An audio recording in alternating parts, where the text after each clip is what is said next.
നമസ്കാരം. ഇൻഫോട്ടിക്കിലേക്ക് സ്വാഗതം. യമൻ സ്വദേശി തലാൽ അബ്ദുൽ മഹദിയുടെ കൊലപാതകത്തിൽ വധശിക്ഷയ്ക്ക് വിധിക്കപ്പെട്ട മലയാളി നേഴ്സ് നിമിഷപ്രിയയുടെ മോചനത്തിനായുള്ള ശ്രമങ്ങൾ പുരോഗമിക്കുന്നതായി ചാണ്ടി ഉമ്മൻ MLA. മോചനവുമായി ബന്ധപ്പെട്ട ചർച്ചകൾക്കായി ഒരു സംഘം ഇന്നലെ യമനിൽ എത്തിയിട്ടുണ്ടെന്ന് ചാണ്ടി ഉമ്മൻ പറഞ്ഞു.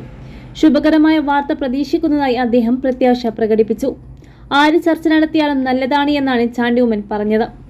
എന്നാൽ നിമിഷപ്രിയമായോ വധിക്കപ്പെട്ട തലാൽ അബ്ദുൽ മഹദിയുമായോ ബന്ധപ്പെട്ട കേസിനെ സംബന്ധിച്ചിട്ടുള്ളതോ ആയ സമൂഹ മാധ്യമ പ്രതികരണങ്ങൾ ഒഴിവാക്കണമെന്നും ചാണ്ടി ഉമ്മൻ അഭ്യർത്ഥിച്ചു.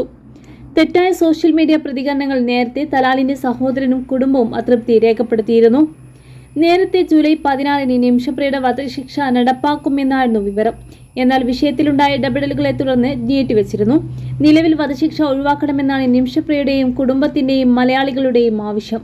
പാലക്കാട് സ്വദേശിയാണ് നഴ്സായ നിമിഷപ്രിയ. 2008 യമനിലേക്ക് എത്തിയ നിമിഷപ്രിയ പിന്നീട് തലാലുമായി ചേർന്ന് സ്വന്തമായ ഒരു ക്ലിനിക് ആരംഭിച്ചു.